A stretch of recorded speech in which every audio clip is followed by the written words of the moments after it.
monde, bonjour à toutes et à tous. Bienvenue sur ce live sur lequel je vais vous partager ma vision en grand time frame sur le Forex.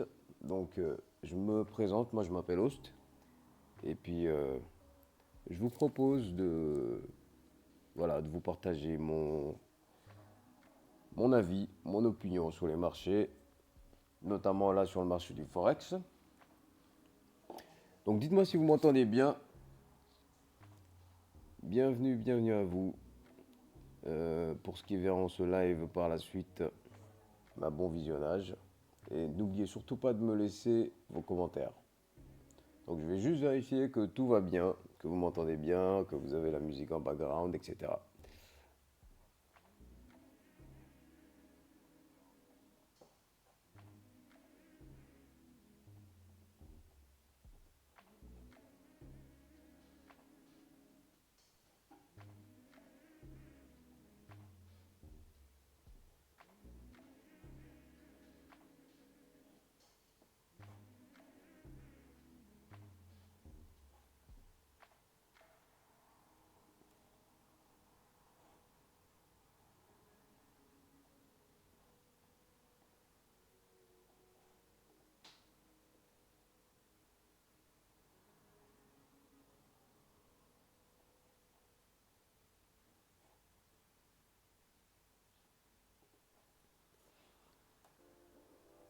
Bon, ça me semble ok.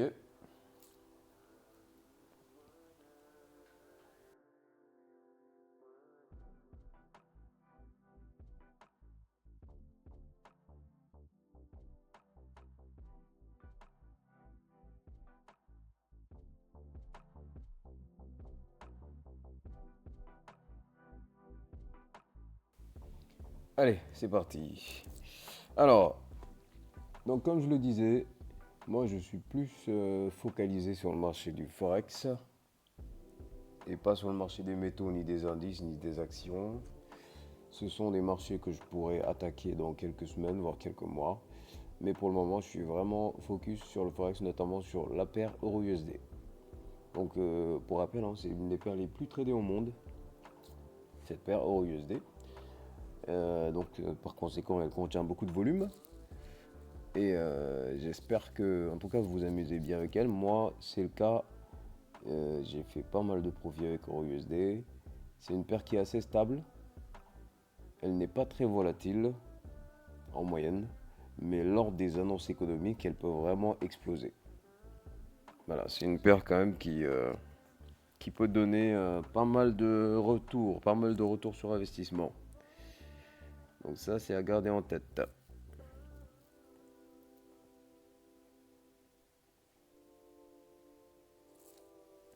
Donc là, aujourd'hui, je pourrais vous partager ma vision sur les différentes sessions, New York, Londres, sessions d'Asie, les sessions les plus connues, les sessions qui sont les plus tradées d'ailleurs, que moi je trade le plus, ce sont les sessions de Londres et la session de New York. Donc voilà un peu un résumé de ce live. Alors n'hésitez pas à me laisser vos commentaires, n'hésitez pas à me laisser vos avis dans ce live. C'est hyper important. Ça me permet d'avoir votre vision, vos attentes aussi. Vous pouvez me laisser vos attentes. Qu'est-ce que vous attendez comme contenu? Qu'est-ce que vous aimeriez que je vous partage, etc.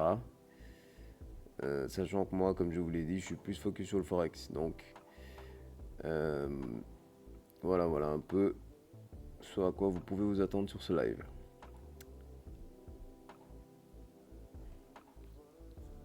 Donc aujourd'hui, moi je vous propose de regarder l'analyse en grand time frame sur cette vidéo. Comment est-ce que j'approche le marché en grand time frame, notamment sur cet actif, donc Euro-USD. Et c'est valable pour toutes les grandes time frames. Alors moi, ce que je considère comme la grande time frame, c'est tout ce qui part du yearly, donc tout ce qui part de l'annuel, les 12 mois que vous avez là en face, là, que vous voyez sur l'écran, jusqu'à 4 heures. Pour moi, de 4 heures à plus, on est en grande time frame. Il y a des traders qui considèrent que tout ce qui est en dessous de daily, ce n'est pas de la grande time frame, c'est de l'intraday. Et ils ont raison. Tout ce qui est entre 4 heures et 1 heure, on est dans de l'intraday. Tout ce qui est sur du daily et au-dessus, on est sur la grande time frame. Moi, je suis trader intraday. Donc ça, c'est mon profil. Je considère que 4 heures, c'est de la grande time frame. Parce que ce n'est pas une time frame dans laquelle je vais rentrer. Il m'arrive de rentrer en 1 heure, c'est hyper rare. Je rentre le plus souvent en dessous de 5 minutes. Donc entre 5 minutes, 3 minutes, 1 minute, voire 15 minutes. Voilà. Donc, si on prend cet actif EURUSD, là on peut voir que sur la vue annuelle, donc chaque bougie représente 12 mois, on est dans une tendance baissière. Parce que là on a fait une jambe haussière là, depuis ce bas vers ce point haut. Et derrière, le marché ne fait que se retracer. Voilà. Et là, on a vu avec ce pic tout en bas, il s'est retracé à, je dirais, plus de 90%. On va le vérifier.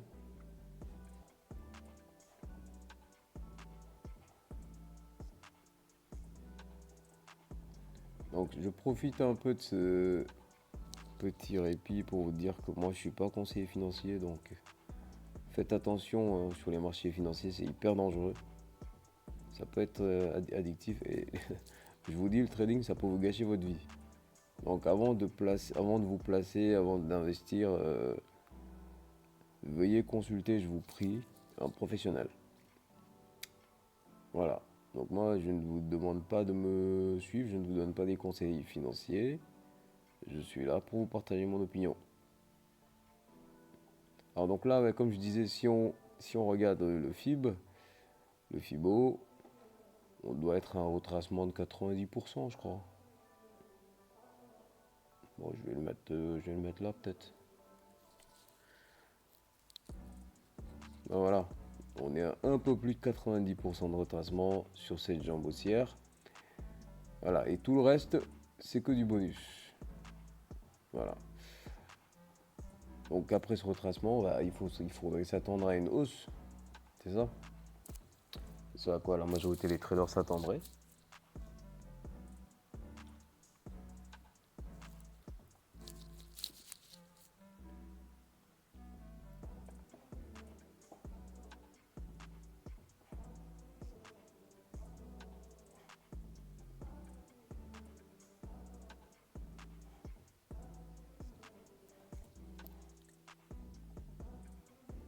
Donc ouais, là on a la vision monthly. Donc ça on peut même le marquer, hein. On peut le pin. Ça va être plus simple.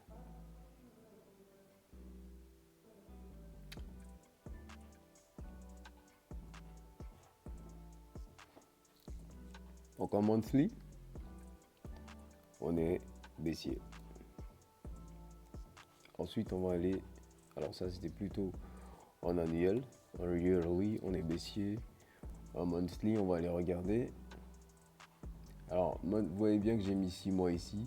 Vous pouvez rajouter des time frames personnalisés, 6 mois, 3 mois, 2 mois. Ça, je le regarde lorsque la paire elle a beaucoup plus d'historique. Là, j'ai pas assez d'historique. Donc, vous voyez bien qu'entre l'annuel et une vision sur 6 mois par bougie, il n'y a pas de grand changement. On voit juste que la hausse là, et c'est faite sur 2 temps. Vous voyez, avec là une cassure de structure là, et voilà. Et dès que le marché a pris la liquidité qui était ici, il s'est retracé, il a refait une jambe baissière en 2 temps, et là il est en train de repartir à l'achat. Mais en gros, on est baissier, on est sur une tendance baissière. Là, on voit bien la tendance. Donc là, je vais aller directement en monthly. Et quand je vais en monthly, là c'est plus intéressant. Voilà. Là, on voit clairement la tendance baissière.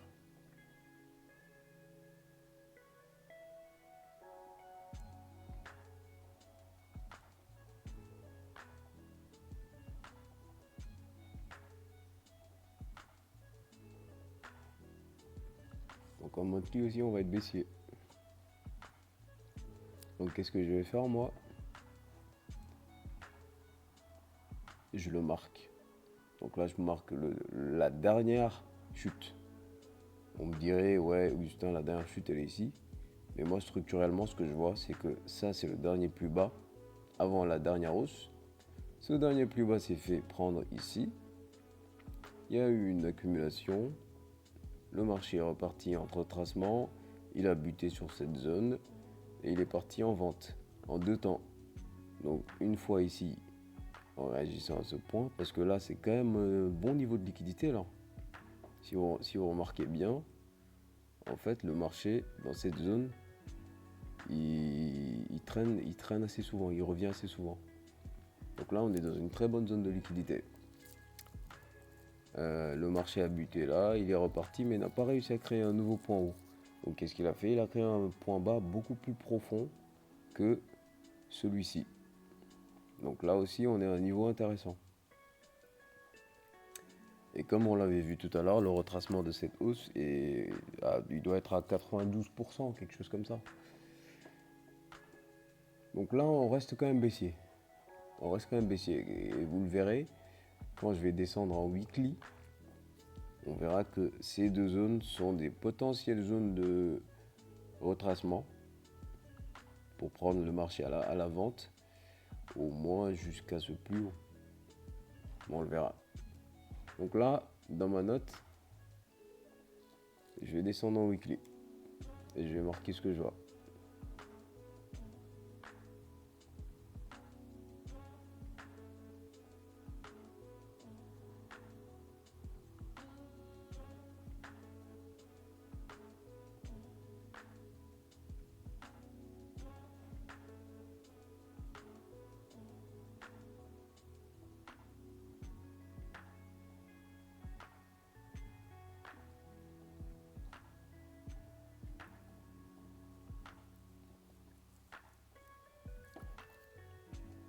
Donc quand je vais en weekly, qu'est-ce que je vois? La dernière jambe baissière. Parce que j'avais dit qu'elle s'est faite en 2 temps. Mais là, vous voyez, on est de plus en plus, en train de zoomer. Donc l'avantage d'aller dans les grandes time frames, à savoir monthly, yearly, tout ça, c'est juste de dézoomer en fait. Ça évite de faire ça. Mais je vous avoue qu'on a la même vision. C'est juste que les bougies sont plus grosses. Voilà, donc on zoome. Mais en zoomant là en weekly, comme je vous le disais, j'avais une zone d'intérêt ici à laquelle le prix a réagi. Vous voyez là la réaction du prix? Il a réagi très violemment. Et il est venu prendre de la liquidité ici. Mais une fois qu'il a pris de la liquidité, il a fait un nouveau point haut.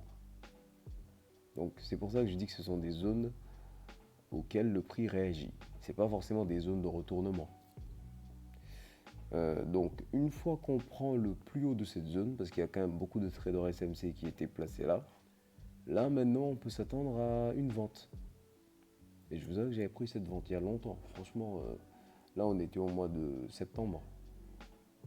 Voilà, c'est bien ça, mi-septembre. Donc j'avais pris cette vente. Mais je suis sorti. Parce qu'on avait atteint des niveaux voilà, où le prix pouvait revenir. Mais j'aurais pu garder le swing, je vous avoue. Donc là, en fait, lorsque vous analysez en grande time frame, l'objectif c'est de déterminer la direction du marché. C'est pas forcément de prendre des entrées. Donc que ce soit en session de Londres, en session de New York, en session d'Asie, peu importe, le prix il bouge. Voilà, le prix il bouge à toutes les sessions. Votre objectif, mon objectif, ça va être de trouver des zones dans lesquelles ou au niveau desquelles le prix peut réagir pour continuer la tendance ou pour prendre un retournement, tout simplement. Parce qu'il faut noter que dans le marché, en fait, on a deux phases, enfin, deux types de phases. On a une phase d'extension ou une phase d'expansion et on a une phase de consolidation ou une phase de range.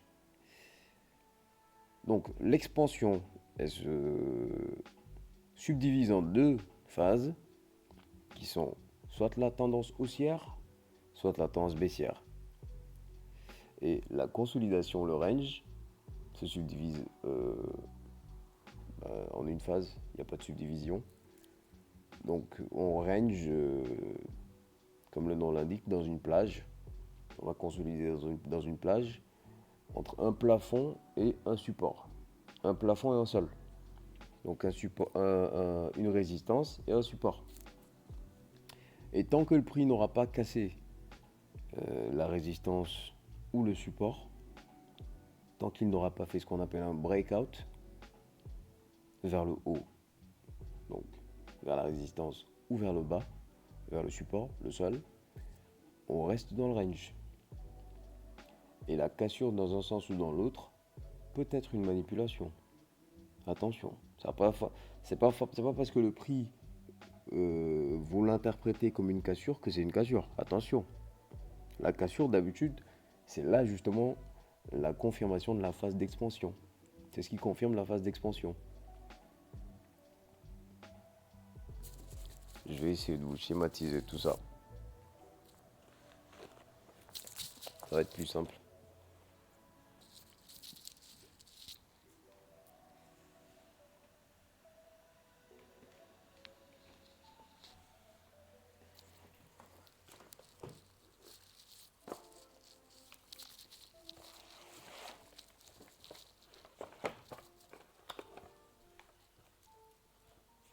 Donc ce que je vais essayer de vous schématiser, ce sont les différents types de phases qu'il y a dans le marché. Les deux types de phases.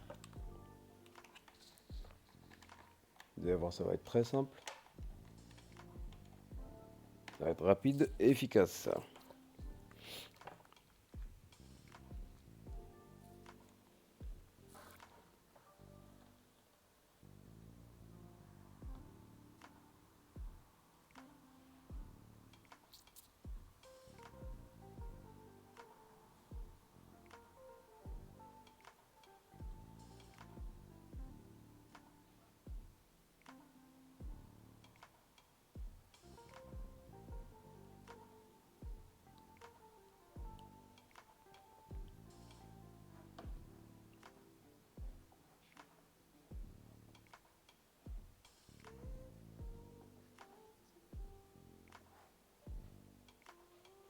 Donc la phase,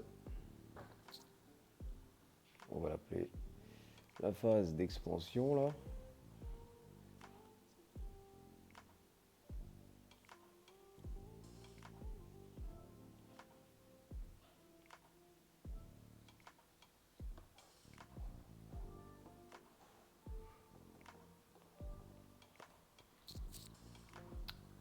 La phase d'expansion, elle se matérialise souvent par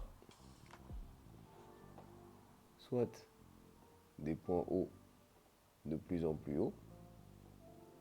Et vous voyez bien que les retracements ne sont pas tous égaux. Donc vous voyez bien que le retracement ici est beaucoup plus profond que celui-ci. Et parfois même on a ça.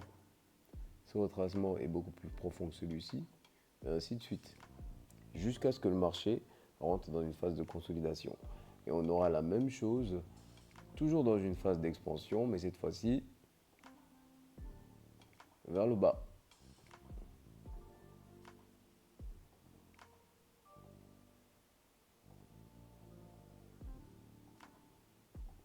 Donc ça c'est la phase d'expansion.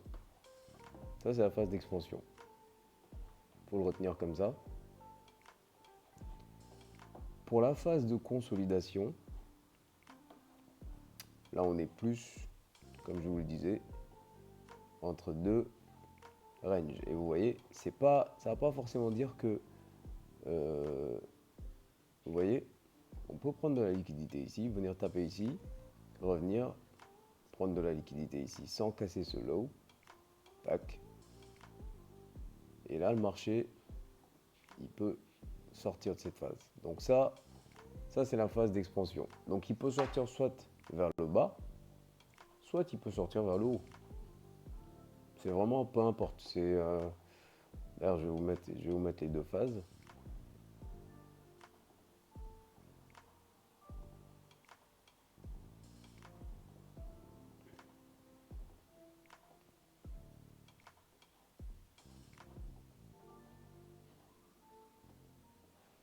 Donc ça, ce sont les deux phases, les deux types de phases qu'on peut avoir dans une expansion, non, enfin dans une consolidation. Et l'objectif d'une analyse de la grande time frame, c'est justement d'identifier des points. Donc comme je disais, c'est la direction du marché. Donc d'identifier des points comme ça.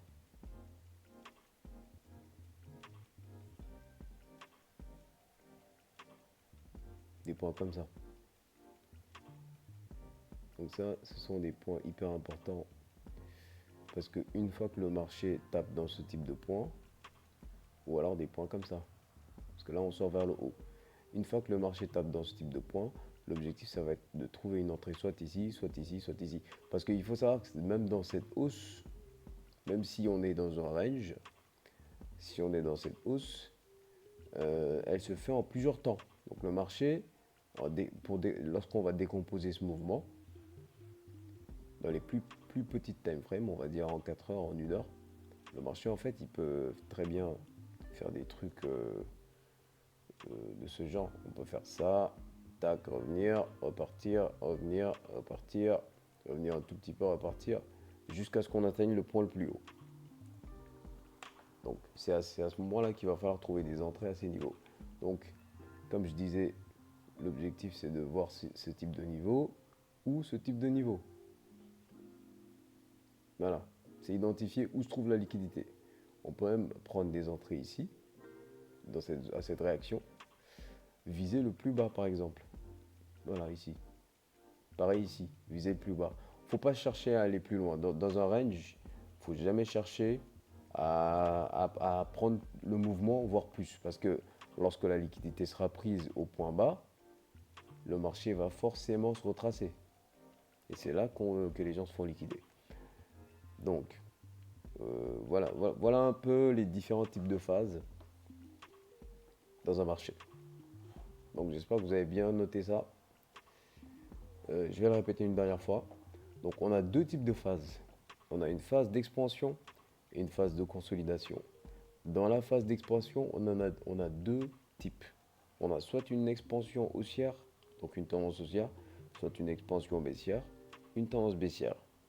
Dans la phase de consolidation, on a soit une consolidation avec une sortie, une cassure vers le haut, ou une consolidation avec une cassure vers le bas. La difficulté sera d'identifier, comme je le disais, parce que ce ne sont pas des choses qu'on peut forcément anticiper. Donc l'objectif, ça va être comme je dis, d'identifier des zones comme ça ou des zones comme ça, afin de trader jusqu'au prochain plus haut ou au plus bas. Voilà. Dans une phase d'expansion, l'objectif, ça va être d'identifier plutôt, cette fois-ci, des zones comme ça. Donc, identifier des zones auxquelles le prix se retrace. Vous voyez, des zones comme ça. C'est ça qui va être intéressant dans une phase de... Voilà, des zones comme ça. Tac. Des supports qui deviennent des résistances. C'est là la difficulté du trader. Donc il peut le faire soit techniquement, le trader, pour identifier ces zones. Il peut les identifier soit techniquement, soit fondamentalement. Parce qu'il y a deux approches sur le marché. Il y a une approche technique et une approche fondamentale.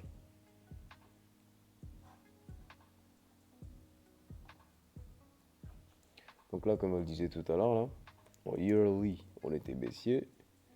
En monthly, on était baissier. En weekly aussi, baissier. Maintenant, on va aller en daily. Donc weekly, comme je le disais, hein, la weekly time frame. Le truc, c'est que dans la weekly time frame, on a réagi à une zone. Ensuite, on est parti liquider une autre zone. Et lorsque cette zone a été liquidée, vous voyez bien qu'il y a différents niveaux de liquidité qui suivent derrière. Vous voyez, là, c'est la zone qui a été liquidée dans le passé. Mais dites-vous que tous les points les plus hauts des bougies précédentes étaient aussi des niveaux de liquidité. Raison pour laquelle à chaque fois, par exemple, si on prend le mouvement depuis la base, donc juste après cette prise de liquidité à ce plus bas et ce plus bas des deux bougies là, qui sont intervenus lors de la hausse, donc c'était quand même des points de piège où beaucoup de traders SMC attendaient une réaction. Ils ont tous été liquidés, mais violemment, quoi. Parce que quand même, faut pas oublier, hein, on le voit là, ça a l'air d'être un petit mouvement, mais là, c'est quand même 54 pips. 54 pips, pour un intraday, c'est beaucoup. Pour un trader swing, c'est rien du tout. On est en dessous de la moyenne. Parce que les traders swing, ils peuvent mettre 100 pips, parfois même 150 pips de SL, parce qu'ils vont viser des gros mouvements. Nous, traders intraday, on vise des mouvements moyens, voire courts. On est juste au-dessus des scalpers. Donc, 50 pips, c'est énorme. Et avec la manière dont la mèche s'est formée, je pense que c'était dû à une annonce économique. Donc, une fois que ce lot a été liquidé, regardez bien comment le marché va aller chercher tout doucement, mais vraiment il va attirer des acheteurs, parce que ça c'est le mouvement qu'il voulait faire. Il les attire tout doucement, mais au fur et à mesure, il les liquide juste après les avoir attirés. Donc là c'était vraiment le meilleur. Le meilleur niveau d'entrée, honnêtement, il est ici. C'était au NFP du mois d'août. Parce que là on est sur le mois de juillet, fin du mois de juillet, mais je suis en weekly, c'est pour ça que vous ne le voyez pas. Mais si je descends en daily, vous verrez que le 1er août, c'était vraiment le meilleur point d'entrée ici, au NFP. Mais vraiment à 14h30, cette fois-ci on a eu de la chance. Moi j'avais pu choper ce trade à 14h30. Je crois que j'avais pris une entrée à 2 minutes avant l'annonce. Donc 2 minutes avant l'annonce, je suis rentré sur le marché et j'ai exécuté au marché et j'ai vu que le marché il partait à la hausse. Et c'est vraiment ce à quoi je m'attendais après cette liquidation. C'est plus parce qu'on a pris de la liquidité que je réfléchis comme ça. Parce que là, c'est de la liquidité parce qu'il y a plein d'ordres, de contrats qui sont si à ce niveau. Donc ce sont des contrats de vente, notamment. Ce qu'on appelle les breakout traders. Ce sont des traders en fait qui vont attendre que le marché il casse une résistance ou un support. En l'occurrence, là c'est un support. C'était une résistance qui est devenue support. Ils vont attendre que le marché casse ça pour déclencher leurs ordres. Et souvent les contrats ils sont déclenchés automatiquement. Ce sont des ordres latents. Donc qui ont été peut-être placés des mois à l'avance, des semaines à l'avance, des jours à l'avance, des heures à l'avance, selon la session. Là on était en session de New York, 14h30. La session elle venait de commencer à 30 minutes. Juste 30 minutes avant. Donc 30 minutes après le début de la session, la volatilité est rentrée. Les traders new-yorkais ont reçu leurs ordres qui leur ont été transmis par les traders de Londres de la session précédente. Et lorsqu'ils sont rentrés sur le marché, bah, là, l'annonce en cours, là, le NFP, c'était sûrement des chiffres négatifs sur le dollar. Je ne me rappelle plus trop. Mais ça a poussé le marché vers le haut. Donc ça, ce sont des données que je consulte directement sur le site Forex Factory. Je vais vous montrer un peu. On va aussi en profiter pour aller vérifier ce qui s'est passé. Donc là, bien sûr, vous allez sur le calendrier économique. Août, c'est loin. Donc là, le NFP, il est là. Là, on voit très bien que le chiffre était négatif. Et c'est ce qui a poussé le dollar à la baisse. Donc là, bien sûr, pour ceux qui ne savent pas ce qu'est le NFP, c'est l'une des plus grandes et les plus attendues annonces économiques sur les marchés financiers. Ce n'est pas uniquement sur le Forex. Là, nous sommes sur le Forex, Mais dites-vous que sur le marché des indices, il y a eu un impact. Sur le marché des actions, il y a des impacts. Sur le marché des métaux, il y a un impact. L'impact est plus ou moins important. Sur les rendements, il y a un impact. Sur les obligations d'État, il y a un impact, etc., etc. Il y a d'autres actifs. Sur les options, il y a eu un impact. Franchement, parce que ce marché, comme le dit ici la définition, là par exemple, enfin cette tendance plutôt, pas le marché, cette tendance, comme elle est définie ici, il s'agit du changement, donc la variation sur le nombre d'employés sur le mois précédent. Donc là, il publie les chiffres le 1er août, mais ce sont des chiffres du mois de juillet. Donc là, on va publier le nombre d'emplois qui ont été créés ou perdus en fonction de l'aspect positif ou négatif. Là, c'est négatif. Donc là, c'est le nombre, s'il y a eu une baisse du taux d'emploi, parce qu'on était à 106 000 personnes employées au mois de juin. Enfin, au mois de juin, on était à 14 000 personnes qui ont perdu leur emploi. Donc baisse des emplois. Euh, donc on s'attendait à 106 000 personnes, 106 000 nouvelles créations d'emplois. Et là, on en a eu 73 000. Donc je vais juste corriger ce que je viens de dire, ça peut porter à confusion. Les 14 000, ce ne sont pas le nombre d'emplois qui ont été perdus, c'est le nombre d'emplois qui ont été créés. Et il est mis en rouge parce que on s'attendait à plus. Donc là, clairement, lorsqu'on regarde l'annonce précédente, là, ce sont les chiffres sur le mois de qui ont été publiés le 3 juillet, mais sur le mois précédent, donc sur le mois de juin. Donc là, on était à 144 000 emplois qui ont été créés dans la période précédente. Ils s'attendaient à 111 000 emplois créés en août, au total. Hein.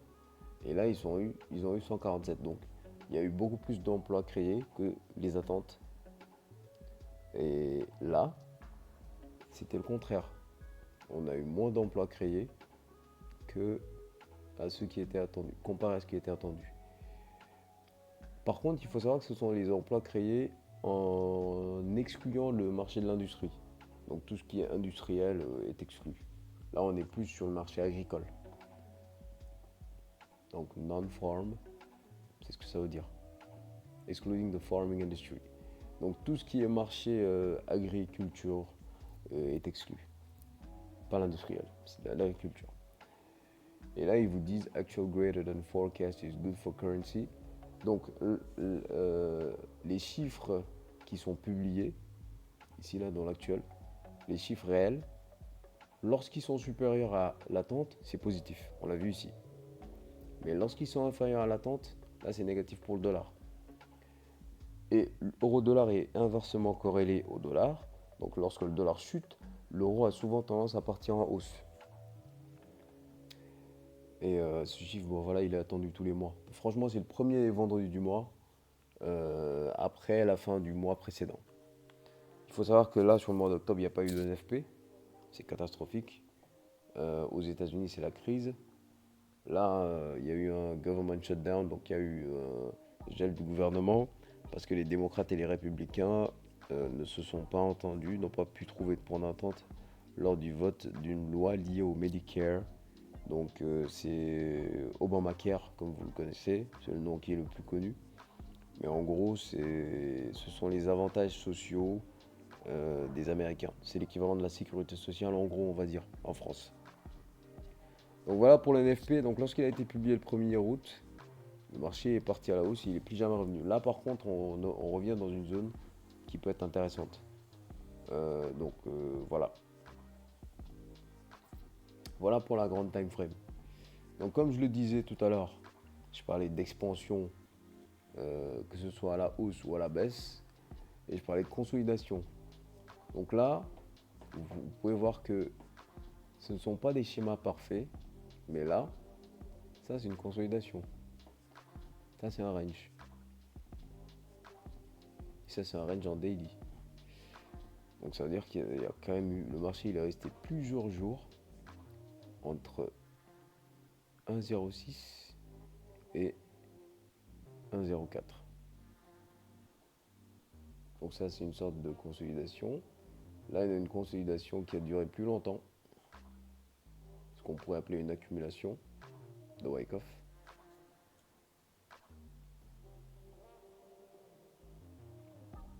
Donc concernant l'accumulation de Wyckoff, je vous mettrai en lien là.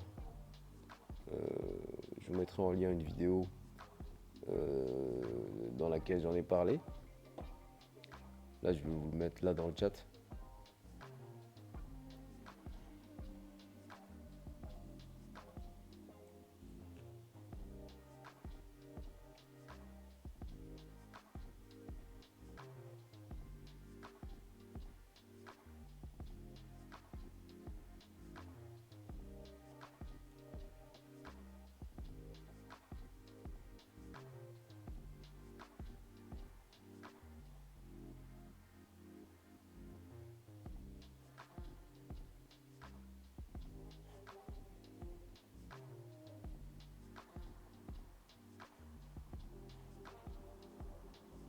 Voilà, allez visionner cette vidéo.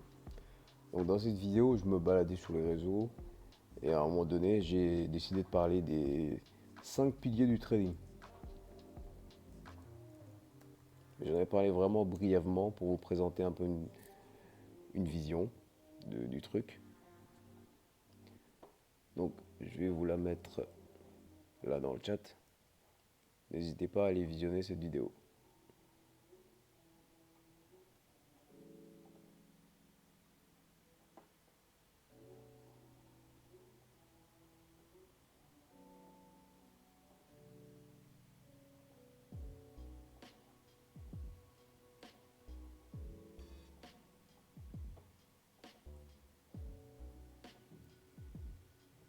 Et d'ailleurs, laissez-moi votre avis lorsque vous la visionnerez.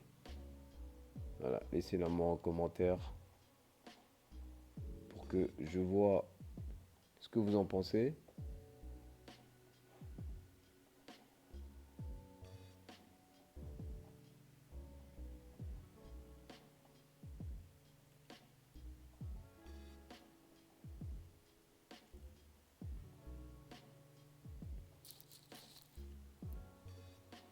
Donc ouais, effectivement, là vous avez une consolidation de Wyckoff. Wyckoff qui est un des piliers du trading. C'est bon à connaître. Vous utilisez sûrement ces concepts sans le savoir. Donc c'est souvent le cas en fait en trading. On utilise des concepts qu'on ne connaît pas, qu'on n'a jamais entendus, mais sans le savoir. Voilà, ça peut arriver. Donc là, je vous l'ai mis dans le chat. N'hésitez pas à aller regarder sur YouTube, sur ma chaîne YouTube, ce que c'est. Donc ouais, là, on a une accumulation de Wyckoff. Parfois, vous l'avez en plus petite durée. Parfois, ça ne dure pas trop longtemps. Oui. Donc tout ça, c'est des consolidations. Donc le prix, il est vraiment entre deux zones. Un plafond et un sol. Vous voyez, là aussi, vous avez une accumulation, une consolidation plutôt. Et ça arrive dans toutes les time frames. Là, on le voit en daily, mais lorsqu'on va aller dans les plus petites time frames, dans une autre vidéo, je vous en parlerai. Voilà, voilà. Donc surtout, hein, n'oubliez pas, les marchés financiers sont quand même risqués. Avant de vous lancer, allez consulter un professionnel. Concernant cette vidéo, vous pouvez me laisser votre avis. Voilà, n'hésitez pas à me partager vos opinions. Et pour revenir à EURUSD, ouais, effectivement, là on avait eu un trade intéressant. Et là, actuellement, là, je m'attends à un achat. Pourquoi? Parce qu'en grand time frame, c'est simple, hein. En grand time frame, je vois qu'on a pris un niveau de liquidité ici qui est très intéressant. Pourquoi il est intéressant ce niveau de liquidité? Parce qu'en fait, à chaque fois que le marché créait une nouvelle hausse, il prenait de la liquidité soit vers le haut, soit vers le bas, afin de pouvoir poursuivre sa hausse. Parce que toute la force a été générée ici. Vraiment, cette mèche, il y a eu tellement de volume ici que les institutions, il y en a qui maintiennent leurs ordres, mais l'institution qui a lancé cet ordre, à un moment donné, il faut qu'elle sorte. Donc arrivé à ce niveau de liquidité là qu'on a vu tout à l'heure en yearly ou en monthly. Voilà, donc arrivé à ce niveau, vous voyez bien que lorsque le prix a pris ce high ici, qui était une zone de piège, juste au-dessus d'une zone où plein de traders ont dû vendre. Voilà, ici, avec cette bougie noire, on le voit, hein. C'est quand même une belle réaction. Mais il y avait encore de la liquidité sise au-dessus de cette zone. Donc une fois qu'ils ont pris cette liquidité, là on le voit plus clairement en daily, ils ont pu créer le mouvement de baisse. Donc les gens qui étaient ici, les institutions qui étaient rentrées ici, n'ont pas pu continuer à pousser le marché vers le haut. Peut-être même qu'il est sorti avant. Peut-être qu'ils sont sortis là, peut-être qu'ils sont sortis là, je ne sais pas. Mais donc d'autres institutions ont dû reprendre le relais, comme ici par exemple. Là on voit qu'il y a de la liquidité qui a été prise, ici et là, pour pouvoir créer un nouveau point haut. Et vous voyez bien, à chaque fois que je marque ces traits, donc ce sont ce que j'appelle des inductions. Donc là on a une induction majeure, induction majeure, induction majeure, induction majeure. On l'a encore ici, et là, et là. Donc à chaque fois, ce sont des points bas qui sont significatifs. Si vous prenez ce point bas, il a participé à la dernière hausse. Vous prenez ce point bas, c'est une structure interne à la structure daily. Il a également participé à la hausse. Vous prenez ce point haut, il a participé à la baisse. Et là, on le verra plus en 4 heures. Là, aujourd'hui, on est sur de la grande time frame. Donc, en fait, cette analyse en grande time frame, en gros, elle vous permet juste de regarder et de mesurer la direction du marché. Donc là, il faut noter que sur EURUSD, on est quand même baissier en monthly. Ça, il faut le garder en tête. Et une fois que vous l'avez en tête, vous n'avez même plus besoin de retourner en monthly. Vous avez uniquement besoin de le consulter, donc le prix à cette time frame, une fois par mois, voire 2 fois limite, au début, à la fin du mois. Moi, je vous avoue que j'y vais assez souvent. Donc j'y vais peut-être toutes les semaines, ou j'y vais peut-être 3 fois dans le mois. Donc en début de mois, je vais aller regarder la bougie monthly. Donc quand je dis au début de mois, c'est pas le premier jour du mois. Il faut d'abord laisser le marché faire ses manipulations. Donc on va dire vers le 5, entre le 1er et le 5 du mois, je consulte la vision en monthly pour savoir où est-ce qu'on pourrait aller sur le mois en cours. Là, il y a le mois de novembre qui va démarrer. Donc à partir de demain, je suis déjà en position certes, mais je vais regarder ce que le marché fait. Et s'il me sort, bah, je m'adapterai. Je trouverai une autre entrée, pas forcément en achat. Je vais m'adapter. Si le marché décide d'aller en baisse pendant une semaine, pendant 4 jours, je vais prendre cette baisse. Si par la suite il décide de se retourner, je prendrai la hausse. Donc une fois au début du mois, vers le milieu du mois, entre le 11 et le 16, voilà, ou entre le 11 et le 13, et à la fin du mois, vraiment les 2 derniers jours du mois, voire les 3 derniers, parfois même le dernier jour du mois, le marché se retrace. C'est d'ailleurs ce qui a justifié mon achat vendredi, parce que c'était vraiment le dernier jour du mois, c'était le 31 octobre. Donc cette analyse en grande time frame, certes, elle est technique. Là, je ne vous ai pas parlé d'analyse fondamentale, j'ai vite frôlé ce que était le NFP. Mais si ça vous intéresse, ouais, prochaine fois, on pourra regarder l'analyse fondamentale. Alors moi, je ne suis pas vraiment analyste fondamental. Je suis encore en train de m'y initier. C'est intéressant. Franchement, c'est quelque chose d'intéressant. Je suis quelqu'un de curieux, donc je m'y intéresse. Mais je base mes analyses beaucoup plus sur la technique que sur le fondamental. Donc n'hésitez pas à me laisser vos avis en commentaire. Moi, je vais m'arrêter là aujourd'hui. Si vous souhaitez aller plus en détail sur la vision en grande time frame, bah faites-moi signe. On pourra regarder un autre actif lors d'un autre live. Et je vous souhaite un bon dimanche pour ceux qui étaient là aujourd'hui. Et un bon visionnage pour ceux qui verront cette vidéo dans le futur. Voilà, bonne soirée, bonne journée. Peu importe le moment auquel vous regardez cette vidéo. Allez, ciao ciao.